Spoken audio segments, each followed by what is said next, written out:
We are cameraing. Awesome.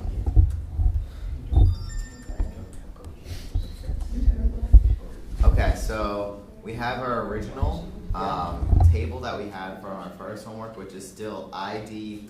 What's the name of the table? We're just call it local history. Local history, okay. Now we're talking about the tables on the server, right? Yes. Okay. Local history, okay. And the columns of this table are ID, Yeah, UID, yeah. lat, Lat, yeah, long, yeah, emo, yeah, MSG for message, yeah. and time. Yeah. Also, there's another field, synced. Sync, which is, okay. This is good, all right, I like it. And All right. then there's a second table, which has 4 columns. Yeah. I guess we can call this accounts or like user accounts. Okay, account, user account, that's fine, yeah. We have a primary key that auto increments. Okay. We Same have- true for this one, isn't it? For this Yes, one? yes, yeah. Yeah, We have a username. yeah. Yeah, We have a UID. okay. What is a UID? That's just, I guess that's an assigned, that's, Like a handle? yeah. Okay, yeah, And then we have a password. okay. Good, all right, great, wonderful.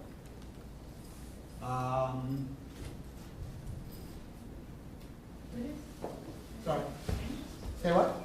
What would this thing? Synced is just a Boolean value because the way we're doing it is that there's first the entries are created locally, Mhm. so they're set to 0, but once they're uploaded to the server, then it's set to 1. Just to So you see. have a similar or identical set of tables on Correct. the Android as well? Correct. Okay. Except for the one on the server has many people's things, the one on the Android has only one person's thing? No. No, for now we're doing all of it just Uh-huh. because it's an easier way to set up for now. Yeah. But obviously once it gets too big, we can't do that. But for now, that's what we're doing. Fair enough, yep. And then how does the data get when does the data get from the Android to the server? Whenever they have a connection to go to the server, that's why the entire sync thing is there. Yeah. It's just really right after the update is made. So Yeah. once that once that table's like that, what do you call it, row for that table's created. Yeah. If it can be synced, it'll get synced. Otherwise, it won't get synced. Okay. Which would be right after the more screen. Yep. And how about the other way around? When does it grab the other stuff on the server? I feel like it should grab at the dashboard, so by the time they click on history, Yeah. they don't have to wait for anything. Yeah. So I feel like we haven't as a group haven't officially decided, but Yeah. I personally think it should be at dashboard. Okay, yeah. Would it make more sense to have it just start grabbing data when the app is turned on? So when you get to like, how are you feeling, you can start pulling data, so by the time you get to the dashboard, the map is already populated with all the information. Maybe, yeah, maybe. Okay. Yeah. Bjorn had a question, yeah? Why do you need ID and UID for user accounts? Well, UID is some sort of integer way to know, because obviously when we're displaying information on the on the map, we don't want people's usernames there. We want some sort of way to anonymously refer to them. Alias. So you should have basically. UID in the second column, in the second table. Is this a number or a word? That's the username is a But this, string. UID. UID is an integer. So why not use this to display on the screen? Well, I thought that was to relate to local history. So we have to- It is. Okay. I'm just saying, is there a reason? I mean, there may be a reason, I'm just asking. Why can't Because you just- technically user accounts get more than one history. You basically want a display name. Yeah. No, that's what I'm getting at. All right. Because A minus. if you have a UID and an ID, it's basically two specific numbers for a single user that you don't need, like 2 primary keys. Okay. How about happy sad? How about giraffe? What do you guys get for your table? Anyone? Huh? Anna is going to be in charge of the server, and never got together yesterday, but I'll be the shop and Okay. say how the tables going along. So there's going to be, we're gonna have a local, not local history, but personal high scores So give me, table. so it's called first, just give it an N, I didn't hear you. Personal high scores. You can change it, just for now. Yeah. Personal high school, okay?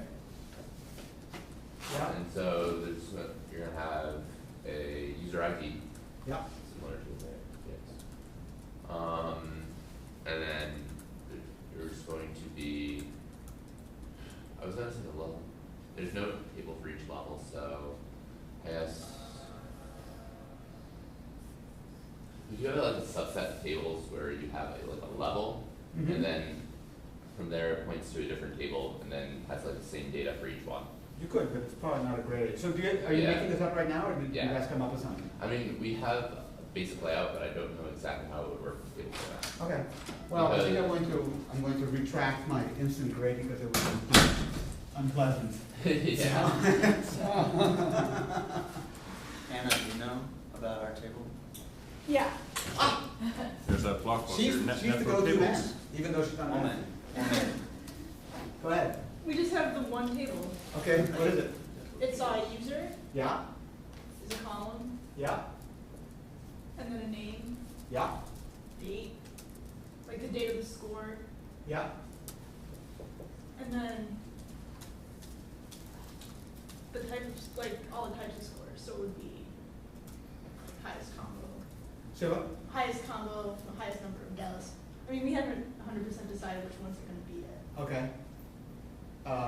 So every time, so when will this table, so then various scores, okay, Yeah.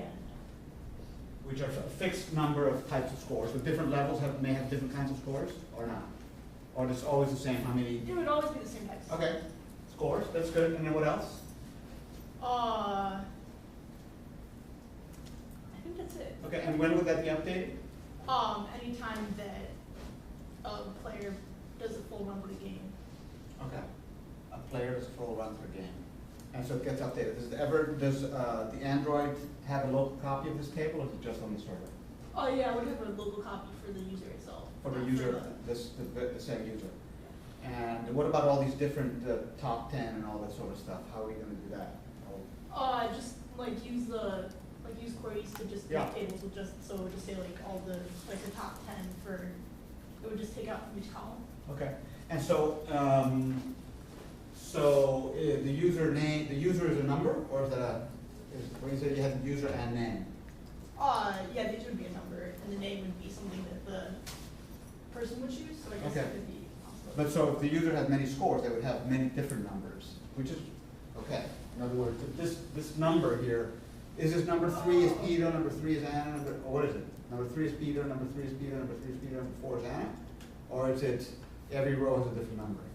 Oh yeah, each user would have a unique ID, so I guess you need two tables. You need one for, You could get away with this, I mean, it has some weaknesses, but it's not terrible. Yes? Could you just change the record every time, because you would only want to store like the highest scores? Or is there any reason that you would want to save all the scores that they ever had? so that the user could make local comparisons themselves. And would you ever want to be able to say like top scorer at Brandeis versus top scorer in Germany or something like that? Or that's not a feature? That's okay, I'm just asking, I'm not saying it should be. Probably not right now. Okay, all right.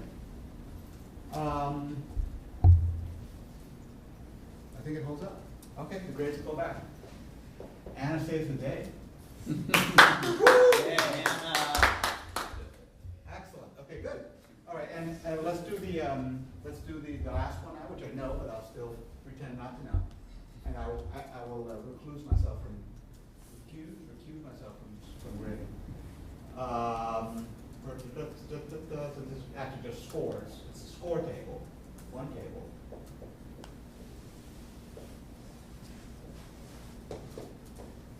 Okay. Who wants to say the Vogel apps schema? Are you ready?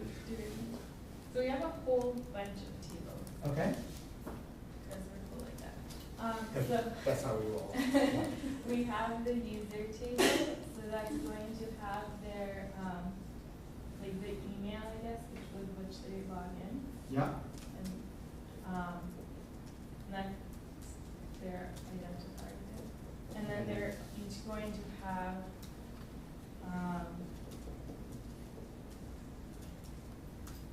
wait, like that. yeah, That's it? That's fine. yeah, I think so, I might. You might come back, it's okay, it's not Okay, the so right then we counts. have an item Yeah. table, and that just has the item, name, Yeah, and a whole bunch of information about it, like the price and description, yeah, and all of that, tags, headers. yeah, So then we have a wish list table, yeah. and that's going to have, an item, Item, name, item name, and okay, that's because each item's gonna have a unique name, so I Okay. think that's a way to use that as an ID, okay. right? Or is Well- it Should we the- have a separate ID field, or Is was it the, what's private, I guess, what's the PID? The primary key? Primary. primary? So we have the Is there a primary reason key to have like item? a number or? There's no real reason, except it turns out that by doing it with Rails, we get a number whether we want it or not. Oh, So okay, you're gonna, then- everything's gonna have an ID whether you want it or not, because you need. All right, then we'll do the number. So you put the item ID here, okay? And then it's going to have, a user that it belongs to. Yeah, Like the wish list, whose wish list it is. yeah, And then I think we were, going to also say that they're going to have type of wish list in case they have more than one. yeah. For the future? For Yeah, the for future, future. okay, yeah, We might not necessarily be needing that right now. yeah. And we also need a taste manager table. Okay, let me just close this one out, shut this one out. I don't know why I did this, but it's looks like it did. Okay, taste manager. Obviously, I did not do my real estate planning properly here, but that's how it goes. So that would have, a tag. It has an ID for free, as I said, Yeah. you can't avoid that. It'll have a tag? A tag name, so, that's going to be like, the tags we're talking about, like, it's V-neck, it's formal wear. So a set of words or one word? No, it's one word at a time, so Okay, one word. tag, yeah, And then it's going to have, a user, like, for who is keeping track of that tag for, yeah, and to count. and a count. And that's how many times that particular user liked it. Okay, Or- yeah, sorry, Or negatively disliked it? Or, Yeah. yeah, so that. yeah, okay, bless you. Thank you. Any more tables? Um, This is not a trick question, I'm just asking. okay, ready? Ready, we didn't have anything else? I'm trying to think so I don't lose you. I think that's it then. You can take over as the moderator since I have a bias. Do you have a login specifically, like, does the user No, log we in? were just or- going to use the Android login for now, because each Android has the Gmail account, so if we have their, we're just using the email to see if they're registered or not, because we're not storing their password. I think in the future we'd like to link it up to their, computer, if we ever make a web app for this. But right now, it's just. Yeah. Yes. I have a question about the Gmail account synchronization. Does that apply even with Google phones that are without Google, such as phones that are more like, maybe Motorola has their Motorola Blur that isn't really necessarily made with Google, even though it's Android, it's still made without Google. I have a Motorola and I have to have a Gmail login. Well, I'm saying, is it with So Google that's though? one data Some point. some He's asking a of them general are with, question. some of them are without. They make you have the Gmail. Yeah. Okay. I'm pretty sure when I. Every got single mine. Android device, All of to them? access the Android marketplace, you have to have a Gmail login. Okay. Okay, any other questions? Okay, Tim, instant score. Well, actually, I still don't understand the taste manager. Could you explain the taste manager a little more to me? Yeah. The other two, the user and the item wish list are perfectly clear. So the taste manager, I guess it's better to explain that each user is going to have a locally stored taste manager. so the locally stored taste manager is just for one person, and it's going to be a table of tags.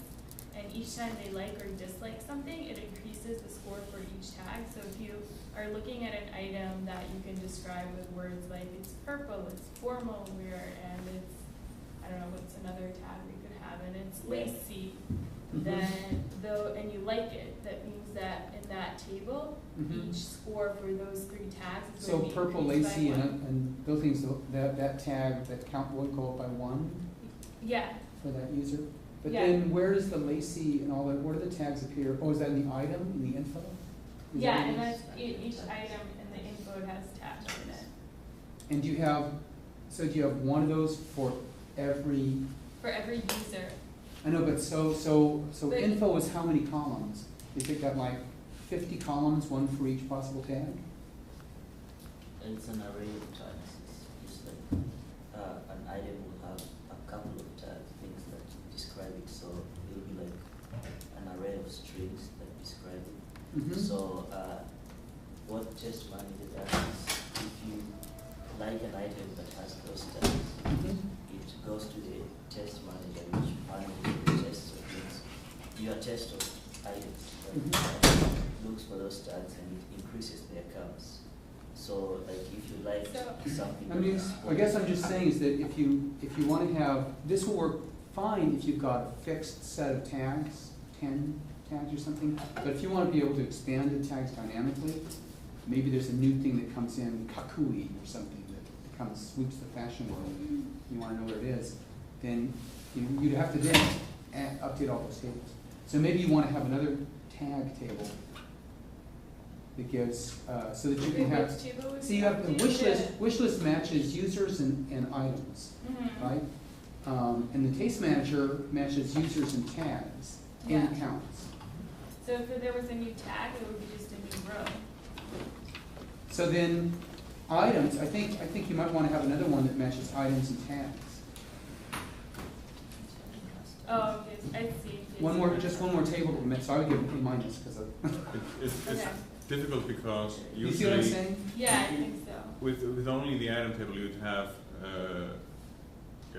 basically a repeat of the items because you essentially need the name of the, like say a jacket X or something with tag like whatever purple, but you need to Guys have only it have again one. unless It's a you jacket. What else do you need to know? colors and fashion, whatever that is. That essentially in our database terms comes into separate rows. Yeah, so then you have a features. You'd have Yeah, because I don't know what even you call them. Or yeah, a features one which says here's an item and here's its tag. Okay. And one item could have 3 tags. Another item could have 50 tags. I guess. Another item could have Okay. no tags. I guess I was also like not 100% clear on how we were doing it because I'm not sure that initially the item had tags. It was more of like us having to go through the description and pick up keywords. But yeah, that I guess that makes sense. Oh, okay. Well,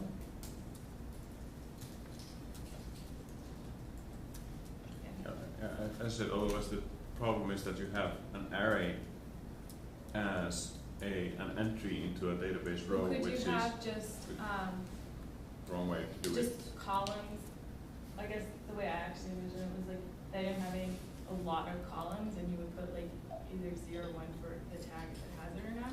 But the problem with that is that you can't, if you want to change the tag, you can't add a column. Right. you can, but it's very messy. Yeah. It's much better not to. It's much better Okay, not so to have those long columns. I mean, long rows with lots of columns. Better to have Just another table. just another table that matches, just like you did here with wish list. It basically goes into, if you add a column, you usually have to go into the code to take that So column we're- into account. So the table would be, what would be the columns of the table? The tag and all the items that it has? Just tag an item. Just this item has this tag. So then you could So do would it you could just do a have search. You two could say show me all of the items that are purple, silk, purple, lacy, and trendy. Right. So And you what can is do a search, and it'll give you all those items. So the thing you're not missing is that that tag table would have multiple entries in it for For one item. everything. Each item would, yeah. There could be item but 3 there could would have be 10 only entries. one- Hmm? There would be only one entry No. So it'd be just like here with wish list. That's the third table, the tag table. Yeah. Yeah. That's one entry for each tag. Then there's the item table, which has one entry for each item. Then there's a middle table, which Oh, has I see. the item multiple times with different Many tags. to many. Yeah. You introduced this concept. So. Yeah. No, I it's- did set a limit of 5 tables in the Oh, okay.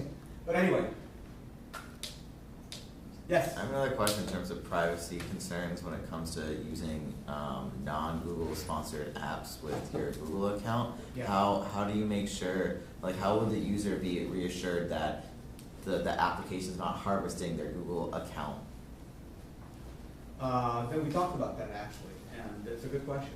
I mean, you know,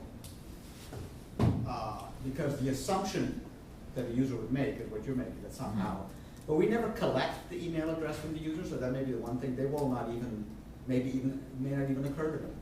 They're just using the app, and it's working correctly for them. So in no way the server is not collecting that information. No, it's not collecting it, and they're not logging into the app, right? They're just simply, by having the Android turn on, they have logged in already.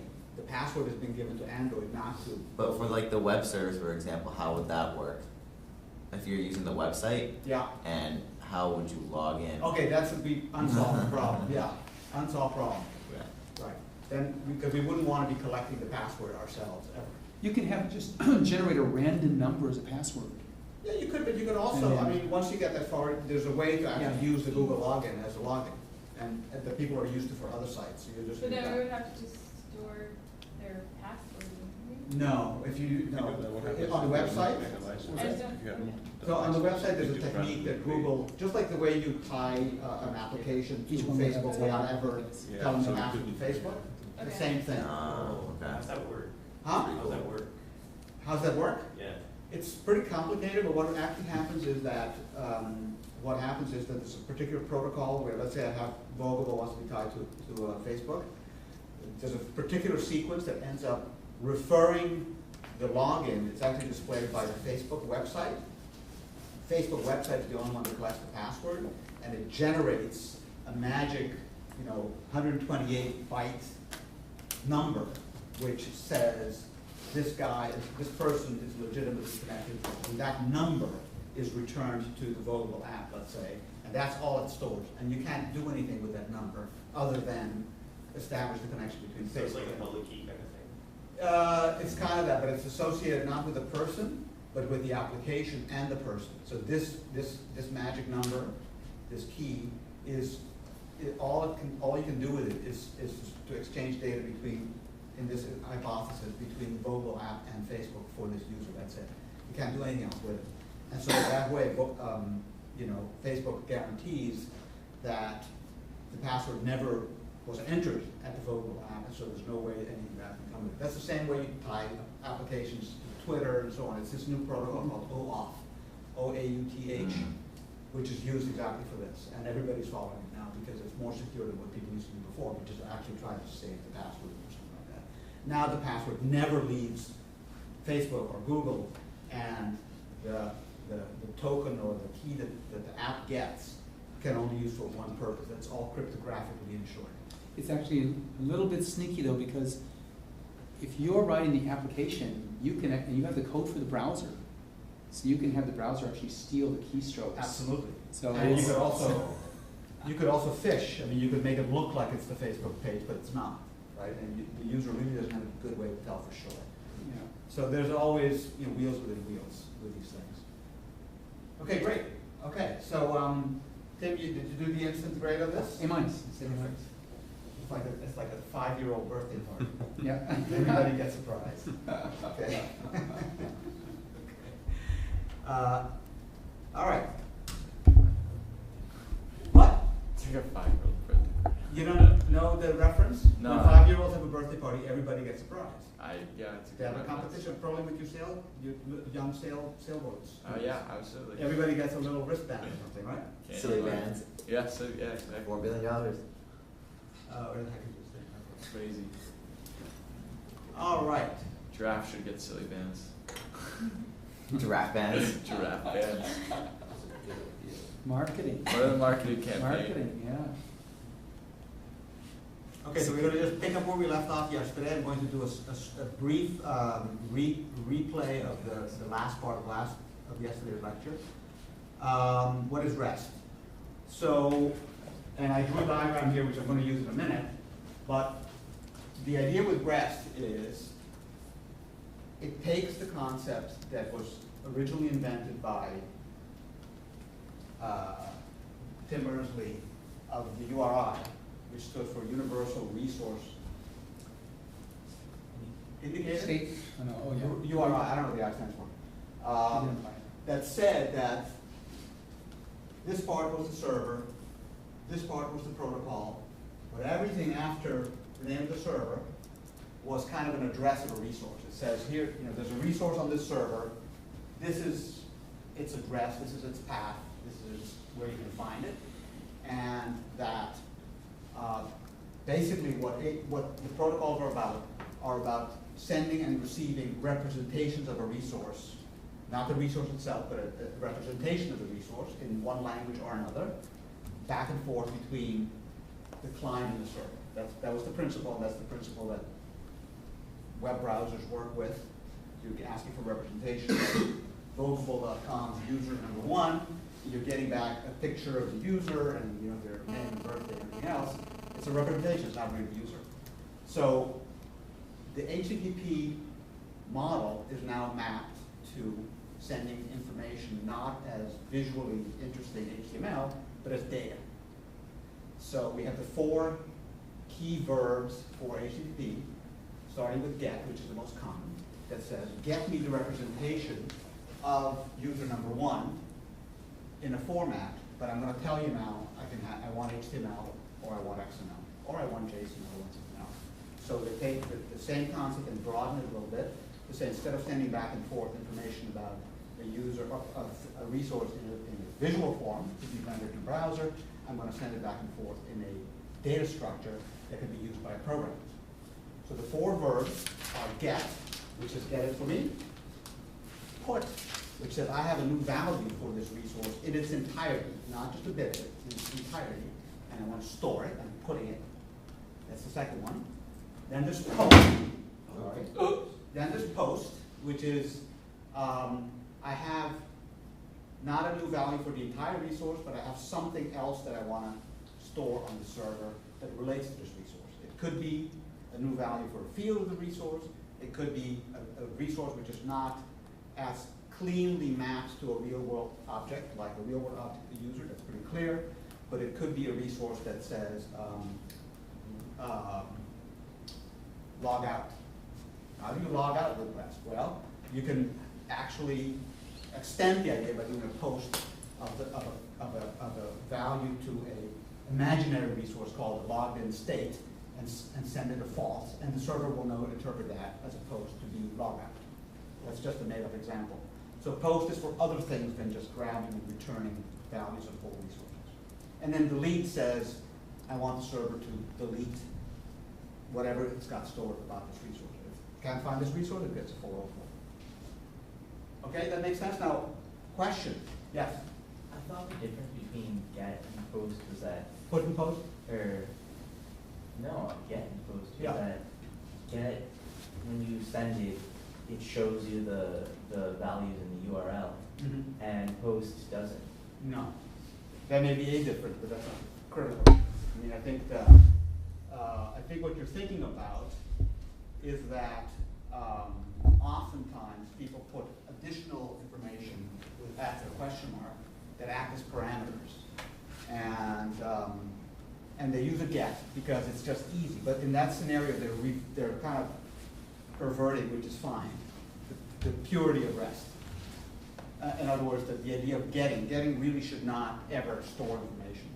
It should be getting information. And if you want to put like a password on the get here, it's not secure, but it doesn't violate REST. If you don't want to put a password there, you can still use get and put the password somewhere else. Yes? I think also there's the HTML forms typically use, when you see get, it does it on the query string. Mm-hmm. with the get verb, and when you say post, it does it in the header with the post verb. Mm-hmm. So, but those are not, but those are just sort of, that's that's a browser Right. convention. And also, and that's an area. But those are two orthogonal things. You could post on the query line, and you could get in the header. So the get and post of HTML forms are completely different than the get and post that Peter's talking about now? Yeah, get and post are verbs of the HTTP protocol. When you say get slash da da da, you can also say post slash da da da. Like, and They're not different, they're the same verbs, but in a pure, you know, by the sort of the orthodoxy of REST, they're playing a little faster boost, because REST is still not, I mean, there's problems with REST, it's not a pure solution to this problem, to the challenge of trying to send data back and forth, and so this edge case was even greater. But the other thing to realize about a form is that there's two stages to the form. The first stage is to display the form for the user. That's a get, because it's just displaying something. It's displaying actually this again, kind of not pure resource, because it's a form, it's not the thing. But when you fill it out and hit submit, then it's doing a post. Again, modulo various things like Ajax and whatever, which sort of make that not exactly a clean answer. But you have those four verbs, and so, and that's what the REST protocol is about. And some of the links that I included talk about why the REST protocol is interesting and what alternative ways there have existed in the past to send data back and forth over HTTP. And it's not the only way to do it, but it has a lot of very nice characteristics, not the least of which it's very, very simple. There's many more complicated ways. Like if you write a Java app that accesses a SQL server that's somewhere else, and you just go through the SQL database classes, it's sending data back and forth over, you know, over the network, and it's calling and sending. It may be using HTTP, but it's not using REST. It's using something else. Okay. So Gaspar asked me the other day when we were working on this thing. So I kind of understand this Ruby and the Rails, and it's doing this. It's a different language, and it's doing all this stuff on the server to do this XML and whatever. But how are we going to connect that to the Android? I mean, how are we going to run? Where's the Ruby code going to go on the Android? I mean, this is really weird. And the insight there is that because we have a sharp line, you know, remember this diagram that I had yesterday with the server and the Android, and it sends HTTP this way, and it sends HTTP back this way. This is XML, and this is the get. The only connection between the two is data. There's no code connection. There's no Ruby or anything weird on the Android. There's no Java here.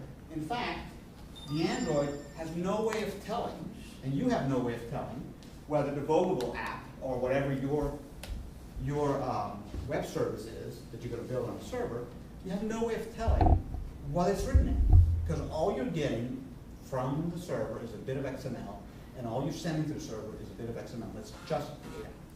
And so the answer to the question, which was a very natural question, is that there is no overlap between the software written on the Android and on the server. They're totally separate, and it's almost like you write a file, put it on a memory stick, walk it over to the server, and take the file and give it to the server and back. There's no data connection. There's no software that has to run on both. That make sense? Yes? Is that the answer? That was the answer. Well, how does it tie into Ruby on Rails? Well, sorry? So the server is running Ruby on Rails. The Android is running Java and the Android operating system. And the tie-in is only by virtue of these URLs and these XML structures that are being sent back and forth. Yeah. So is Ruby just like a structure to store the data? Is that what it is? The server, the Ruby on Rails server, and I'm going to go obviously a little bit deeper, or a lot deeper on what the heck that is. Okay? But yes, it's going to be a structure to store the data, and to read the data, and to manage the data, and it's going to talk back and forth over these HTTP requests, get, and put, and post. Yeah, so What's an Apache server? I'll get to that in a second. Yeah. So Yes. for example, if I'm the Android and you're the server, and I just ask you, what's your name? Michael. What's your programming language? Ruby, XML. Where? I mean, I can't, exactly, I can't tell unless I ask specifically. Yeah. But, Yeah. so But there's another way to do this, which where you do actually send, you create a stream and send Java objects All right. to the other server, and it actually has real Java objects you're sending, which can include methods and stuff, and send objects back. And there it really does, they're both using the same programming language. Here you don't. Here you're just using some communication mechanism and sending some data, but you're not actually sending elements of the object. So Ruby is not a programming language? No, Ruby is a programming language. It's the one I that's had no running the idea server. what was running around in your brain when I asked you the Maybe question. we're making this more I just complicated. got the answer Yeah. back. That's the only thing You know, I care about. Michael, maybe we're making this more complicated than it needs to be, or confusing you by introducing a distinction. It's simply that the code, the software, the execution processes on the server are invisible and uninteresting to those on the Android, because all they do when they talk to each other is send data. That's all. Yes. You were mentioning, someone was mentioning how you could send Java objects. Yeah. Is there a reason that one of the advantages of XML and doing it that way, Yeah. that you would have class cross-platform? Exactly. Yeah. Like you could have iOS or whatever. Absolutely, yeah. And JSON is objects. JSON is a text representation of objects. But again, just data. I mean, it But could it's be just as just data, data. right, it's just data. independent of any language. Yeah. But I mean, that's the crux of it, and from that flow a lot of advantages. Like I can have one server that has many different clients, I could develop a server without ever having to talk or help or see the code for the client, because all I need to do is publish the data for That's them. cool, because like this app Boards and Friends, you can play with people who are on Apple devices, if you're on Android. It's huge, yeah, it's huge. And you could do a version of it on the web with Flash, right? Or somebody could do one, What whatever. does the XML was? Because all that's going back to XML, that's platform independent. Exactly right, yes. Do servers ever do like equations or actually not just do send data, but Absolutely, yeah, Okay. totally, yeah, absolutely. This is, we're. so sometimes the software is relevant to Android? No, not necessarily. What the software does is, but how it's implemented, what languages and all that is not important. Okay, but Okay. it's relevant, like when it needs it to do that. Yeah. We're taking the simple most approach to the server, just because we don't want to overdo the amount of stuff we're trying to cram into Linux, as it were. Yeah. Does this work? Let's say I'm sending a message to a server and Yeah. it's an XML file. Yeah. So what I can do is I can put a closing tag in there Yeah. and open something else in there. How will the server deal with that? What do you mean a closing tag? You mean an invalidly formatted XML? Well, it's validly formatted, it's just that it's giving the server more than what it expects. Well, because the nature of the contract is basically, think of it as a contract between the server and the client, between the Android and the client. The contract says, if you send this kind of URL with this kind of XML, I'm going to do this and return that. It's a contract between two parties. They don't even speak the same language, but they have a contract. And so in that case, you'd be violating the contract. And so the server's going to go, I don't know what to do with this. It makes no sense. Okay? 404? Say what? 404. That may not be a 404, because a 404 generally, it could be a 404. I mean, again, somebody was asking me yesterday about, or Sunday about the different error levels, informational, debug, warning, critical, and so on. And it's a subjective thing, there's no absolute answer. And similarly for the return codes. Many of the return codes you get from HTTP, they're clear cut. Some of them you can argue this should be a 404, it should be a 403, it should be whatever. So in my intuition, I would say it's not a 404, but I don't know for sure. Okay. Let's go a little bit down, and see what happens. Okay, so now let's talk about Ruby on Rails. So Ruby is just a programming language, okay, just like Java. It has some different characteristics. I'm going to do a little bit of just show and tell to give you a flavor for it. But you don't really need to learn it. Like, you don't need to learn it unless you're so enthralled with it that you want to learn. But it's just a programming language, nothing more, nothing less. You can make programs, you can make games, you can make big systems, you can write files, read files, display things on the screen, etc. Rails is just a big library of Ruby code, nothing more than that. So they took the language and they built a system on top of it. It happens to be a system that's designed to facilitate the creation of websites. So if you have to build a website of any kind, or a web application of any kind, then Ruby is a good language and Rails is a good library to use. But there's others that are every bit as respectable, yes? Does Java have a web framework or? It does, it does. It has probably several. What's the advantage of using Ruby over using Java? That's, people have killed each other over that question, basically. But it has to do with, sometimes, one of the arguments goes that if you're building something that has to tie into other Java systems, and maybe building in Java is better. If you have to build something that does nothing other than build a really fancy web application, and Rails is good. But in my mind, even the question about what language should I learn that somebody asked the other day, a very big reason for using one or the other usually is who else is on the team, where can you get support and help. That's like, for me, the clinching argument. If I went to work at a company that did everything in Python, I wouldn't be trying to get them to use Ruby and Rails, I would use Python, because Python is a totally good language, it's just different. If I went to a company that used C#, which is Microsoft's answer to Java, I would not fight it and say we should use Java, I would use C#. Why? Because there's people around who know it that can help me, the resources are there, the training is there, the books are there, et cetera, et cetera. So very often the language, put it differently, it's rare that you get to pick a language in a vacuum. Usually there are outside real world constraints that drive you in one direction or another. If you have total freedom because it's your project, then it becomes a matter of taste. If you kind of feel comfortable and happy with Rails, then use that. If you feel comfortable and happy with Java, use that. So I'm just wondering, why are we learning Rails if we have more familiarity with Java? Because it's the quickest way that I know to build a server. And so that has to do simply with quick and dirty building a server. Okay? And basically, we're not really going to try to teach you Rails. We're trying to give you some exposure to it. And if it sort of really gets you excited, you can go deeper. Yeah. Are all Windows applications built in C#? No, not at all. What about Windows Phone 7? Probably, I can't say for sure, but no. Okay. I mean, there's plenty of C out there, plenty of C. Whether it is a Java virtual machine that runs on the iPhone, I don't know, but I wouldn't be surprised. And are there a lot? So when you get into C, is there a big difference between the different versions of C++ and C and C#? Well, C# is a whole different language, so there's a huge difference. C# is more like Java than it is like C++. Okay. C++ is just C with a lot of things added to it. Okay. Still a very popular language, although considered a little bit old-fashioned at this point, but it's still very, very popular. C is very, very popular too. Did I see another hand? Okay, so let me show you some crazy Ruby stuff, so you get a flavor and piece of what the language looks like.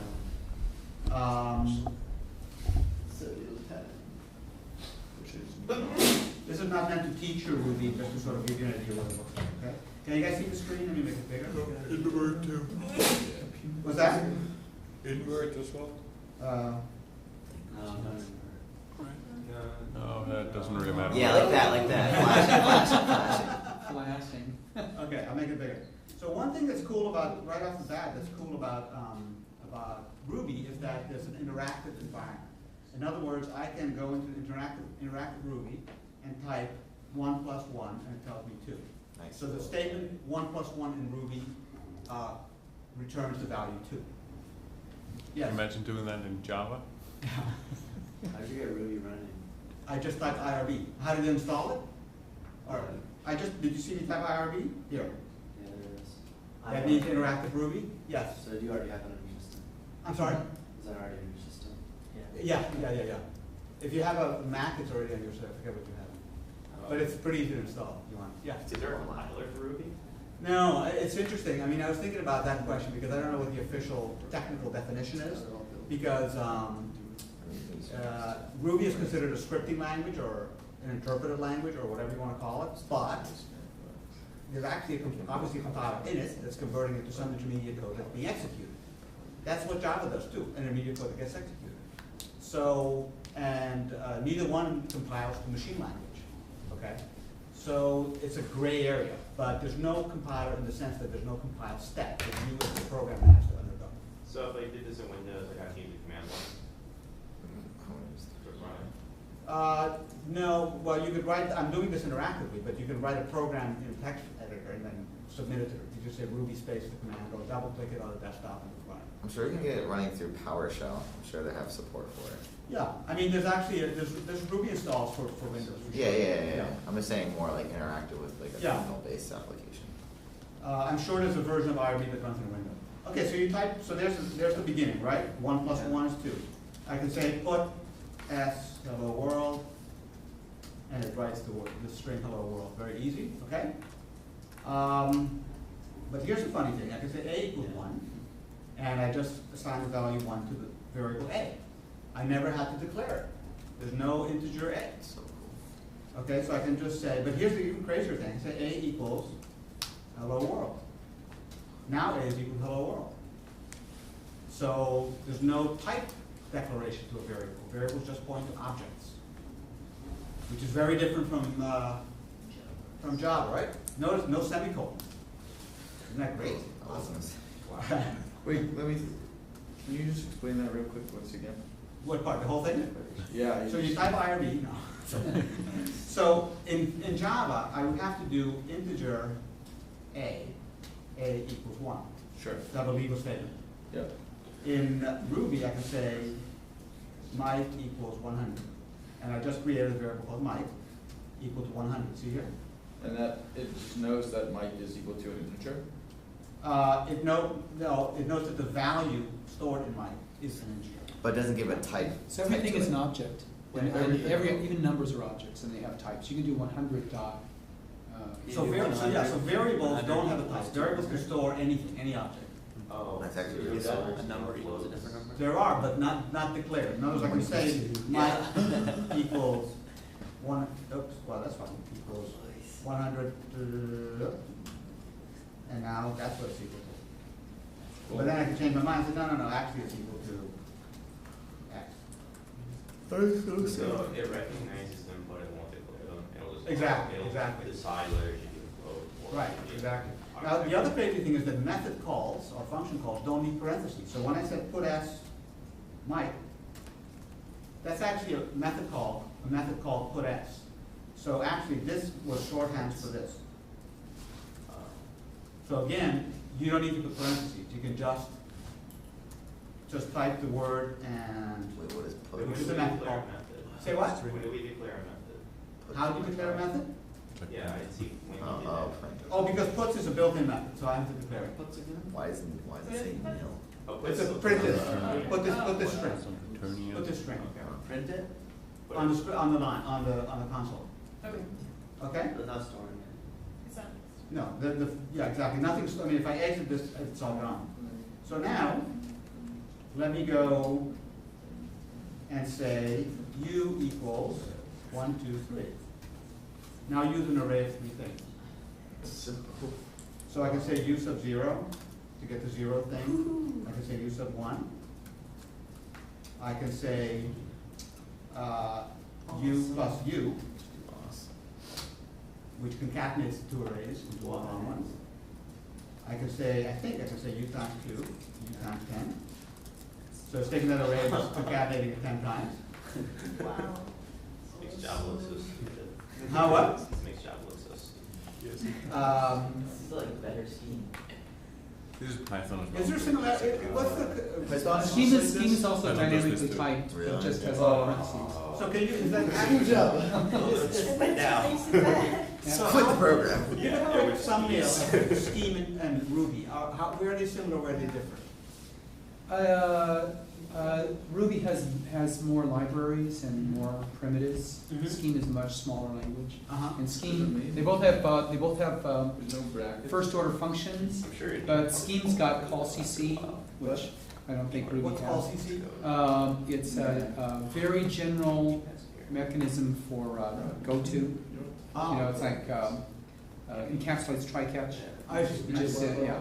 Continuation? Continuation, Yeah. continuation, that's right. And I don't know if they have full continuations, maybe they do. I don't know, yeah. But it's very, very similar conceptually. Very similar conceptually, but looks a little bit more Yeah. like a conventional quote-unquote Yep. language.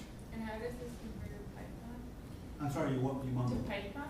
Oh, Yeah. I would say very similar in my mind. Syntax is different, details are different, but flavor, capabilities are the same, but he's gonna tell you all about it. Dynamic access into variables, like -1.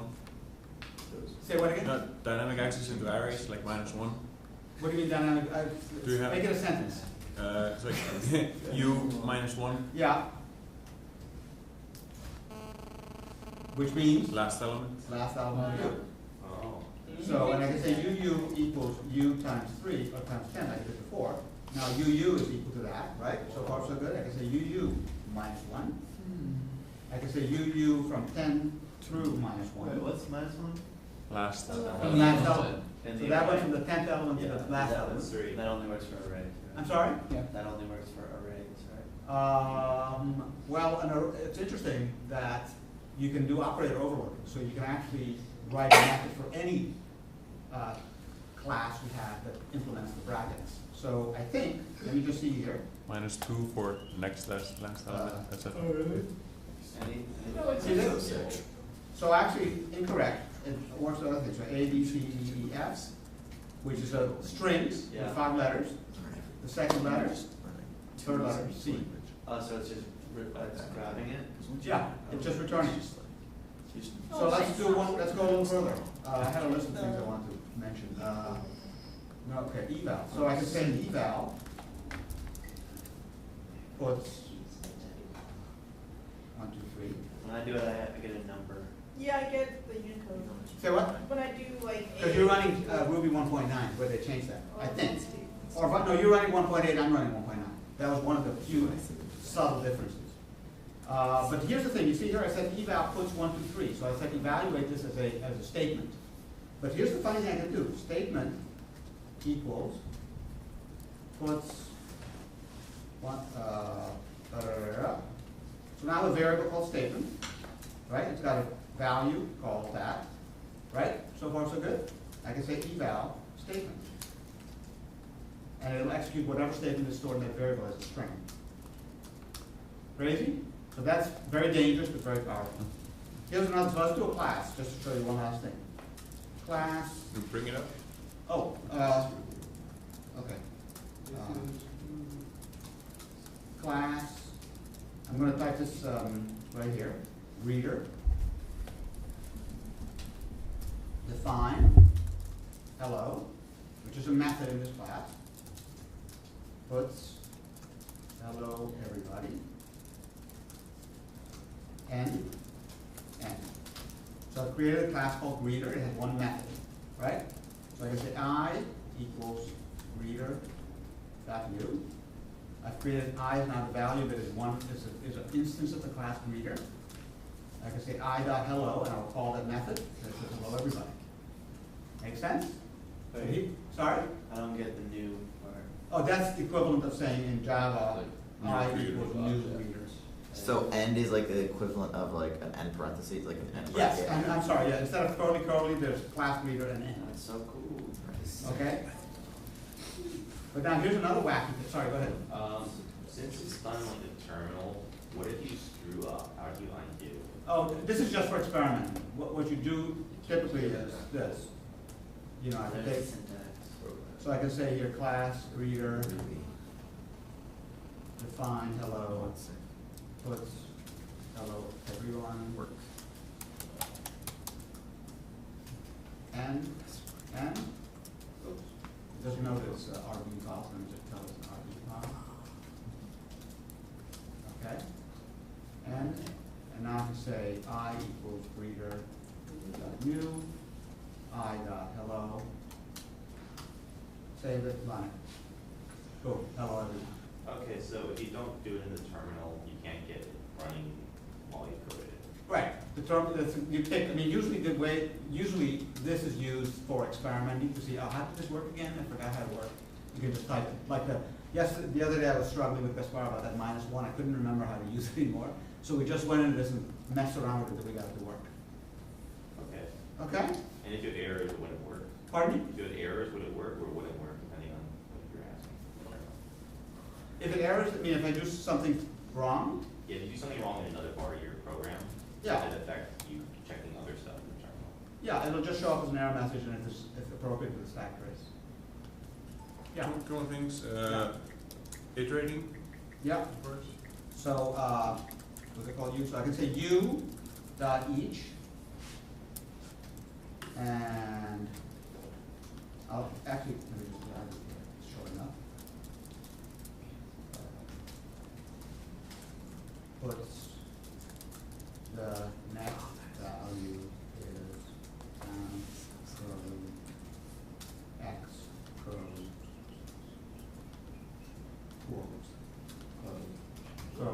Whoa. Okay, so here's how you read that.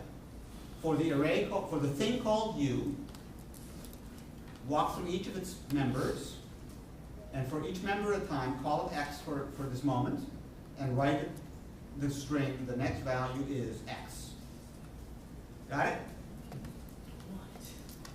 This is a for loop? Pardon? It's like a for loop? It's like a for loop, but we try not to do for loops. We try to do everything with iterators of one kind or another. What are those things around the first X? This Yeah. is just the format of this particular statement that says it's kind of create a temporary variable called x, Yeah, what assigned to each member of u in turn. what are those on your keyboard? Oh, vertical bar. Types. Types, right, right. Yeah. Right. Under the back. What else? Oh yeah, the other crazy thing is, one last crazy thing I want to show you, which is to go here and check this out. So we created this class before called greeter, right? So I could write class greeter again. And where does it make this file? Right now, what I'm doing IRB, there's no file. It's, when I exit, it's gone. Okay. This is just like to play. Okay. It's a command prompt. It's really, you don't write in this thing. In real life, you write in a text editor. You use this to check something. How does this really work, kind of thing. Okay.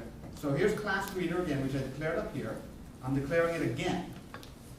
But I'm going to say def goodbye. And I'm going to say puts ciao. End. So what happened was, I actually was able to add a method to a class after the fact. So now, if I go to this I.hello, now I'm not sure here, let's go see what happens. If I say I.goodbye, why is this interesting? Well, I declared this greeter new I over here, right, which was based on this class declaration. Then I went and what they call reopened this class, which means that I'm going to add a method to it. Now I'm going to call the instance of greeter which I created over here, and I'm not actually sure whether this old instance will have what? It's gonna work. It's going to work. It's gonna It work. worked! But that's what you use IRB for. When you're not really sure, you just go in and type a couple of commands, see what goes on. So this is pretty nuts. If you think about it, I created this instance of this class called hello over here. It had one method. I actually added a method to that class, and the same instance that's still around could now do the new command called goodbye. Yes? What if you want to delete? What if you want to go back into class greeter and then delete it? Delete goodbye? Yeah, delete. There's a way to do it. I don't know offhand how to do it though. Okay. But this is an opportunity to show. I can say I methods. There's all the methods that I knows. Okay, so, and then I can look in here to see whether there's a undefined or untainted, untrusted, Tainted. I don't see how to do it. There may be a way to do it. I don't know what it is. But that's really cool. So I can actually do this. I can go further. I can say dot grep for enum. What might this do? Oh, we'll just show anything with E. Yeah, but except it didn't work, so I misconstrued something. But it said, what I thought it was going to do was take the list of methods, search through it for a method that contains the word enum, but I see there's one here. And Yeah, you can totally know. Say what? Oh, because those are symbols, not strings. Maybe. I could try that. Oh, not here. Oh, wait, yeah. No. Anyway. It's most likely exercise regular with reader. expression. Did you have another question, Todd or Michael? Somebody? No? Don? Yes. Do eval a string name and then the value is that to make the loop. Okay. Now, you want anything to get stuck in the loop? So in other words, you want to say I equals eval I, right? Well, eval. Well, it needs to do something, or that doesn't matter. Yeah, that's it. That wouldn't, yeah, it wouldn't work. I equals eval I, and now eval I. And if I look at my CPU, I'm gonna be pretty pegged at that. No. 105. Oh, the QuickTime player still is recording and it costs much more than Ruby, but 66%. Yeah, quick times. Do VLC. Okay, see, it's really hard, it's really slow. Okay, okay, enough about Ruby. So basically, I want to show you it's just a programming language like any other. It's got some features that are fun, useful. It turns out to be very productive, very quick to type things in. The lack of people that are Java heads say, I need strong type checking because, I need to know that this I is just an integer and I'm going to have a much harder time debugging. And that's the flaw with the language like Python and Ruby. Well, there's a German proof in that, but I think in the end,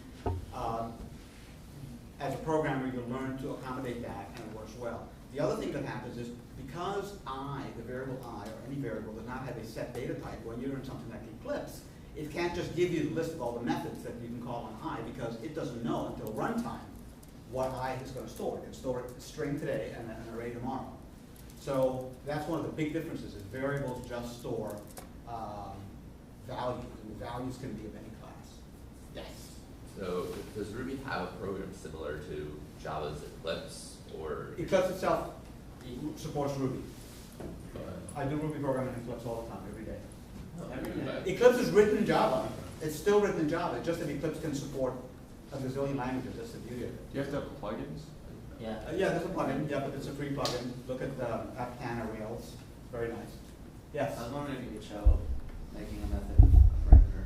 Say what? Making a method with a parameter. A method with a parameter? Yeah. Yeah. So now all what we had before was gone. It's gone. My method X. The parameter is n. So now I have method X. I can call X 100. Ah, made a mistake. What did I do wrong? Oh, because it's not called X, that's why. My method. 100. Okay? Do you see that? But notice that I didn't do this, which is what you would have thought I did start with. That's the same. You can call it with the parentheses or without the parentheses. I thought you had to do like class. But this is a standalone method. You can do the same thing in a class as well. Okay, so by doing just def something. Def, ABC, and then X, comma, Y, comma, Z, return X plus Y plus Z. And ABC 1, 100, 1,000. Pardon? Okay? Is it a good thing that you don't have to use parentheses? Yeah, it makes the programs much more readable. It lets you, turns out a lot of the language, what you think are statements of the language are actually just method calls. And so you could, and it opens up a whole other area, which we won't get into now, called domain-specific languages. Because you can now create a language by writing methods in the right way, a programming language that's good with shapes, or a programming language that's good with animals. And it'll look like a programming language, it's a domain-specific language. It's a whole other topic, very, very cool. Okay. Let's go on. Break time? Oh, break time, yes. Break time. Break time. See you Break soon. time right now. There's a break, I'm gonna get a coffee. You can tell, I love Ruby. What can I say?